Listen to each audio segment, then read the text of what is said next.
I don't write fiction, but I write, I'm a food writer. I have published books on food.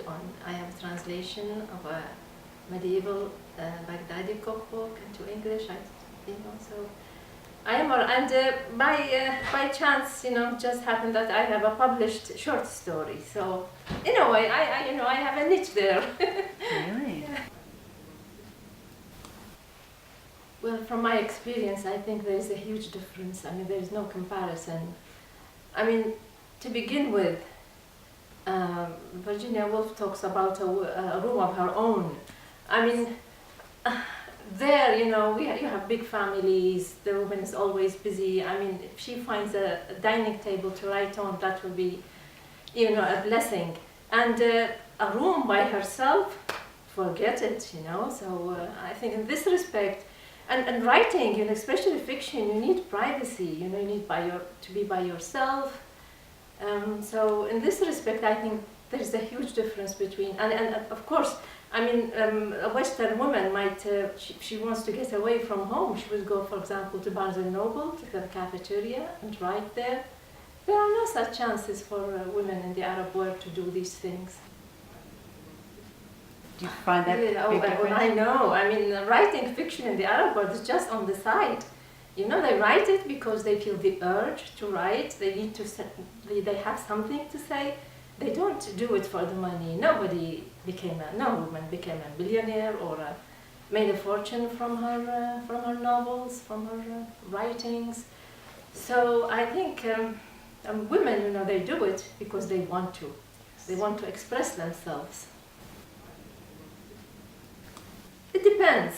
Some of the families would think that writing fiction is a waste of time, so they discourage it. Even reading fiction sometimes is discouraged, I mean, a woman who reads fiction, she's wasting her time. I mean, she shouldn't be doing these things, let alone writing it. But this depends, of course, and there are other families who encourage their daughters. Depends where you are, your family. So I cannot generalize on this. Because there is the language barrier. I mean, myself, for example, I don't know Chinese writers writing in Chinese. I mean, I don't know the language. I only depend on translated books. So, I mean, I don't expect Westerners to be familiar with the women writers if their works are not translated.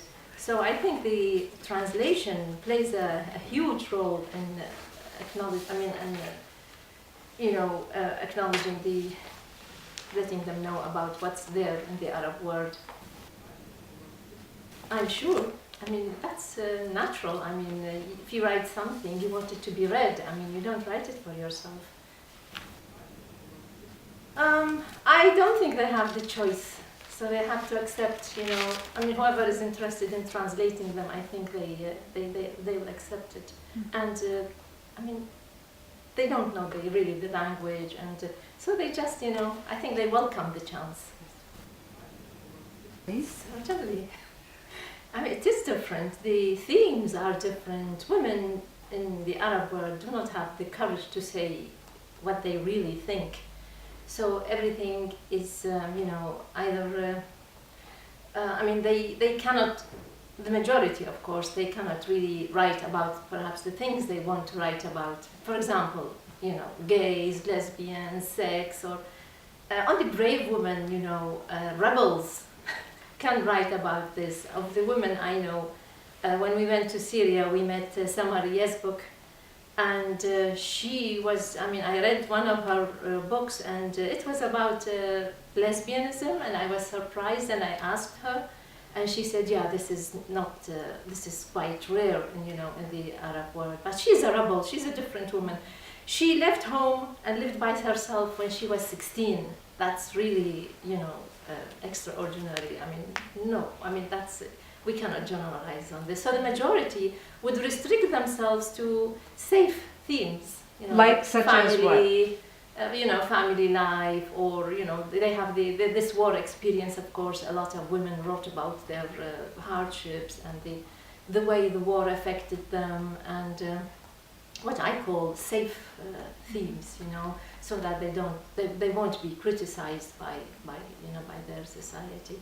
And that's also the reason why, for example, Samaria's book was translated into many languages, where are other writers, women writers, where nobody thought of translating them because of her themes. I think the West looks for sensational themes in the Arab world. They look for stereotypes, they look for demonizing the people there. So I remember, what's her name, Sheikh, Hanan Sheikh. Yes.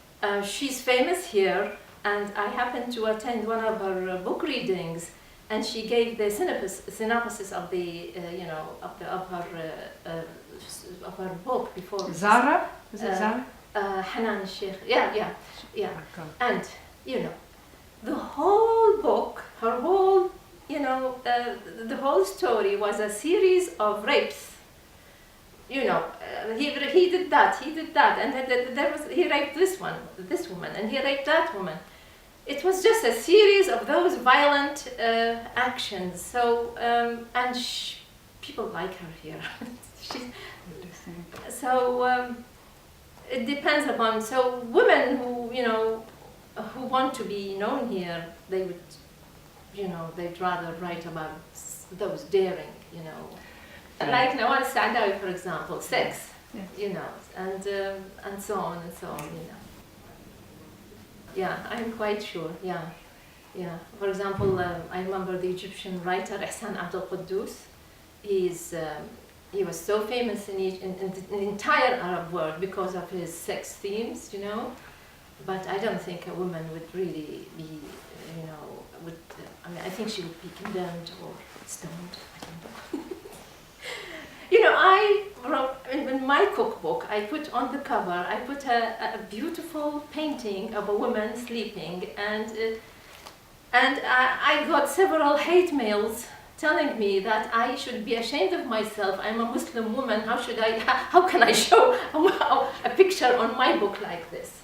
Really? And I don't think that my book would ever enter, for example, Saudi Arabia because of the cover, with a cover like this. And it is such a beautiful, painting. It's artistic. I mean, why would they look at the woman in this way? I mean, do you think that will change with the Arab, what we call Arab Spring here? Oh, Arab Spring has nothing to do with these things. It's politics. That's a different story.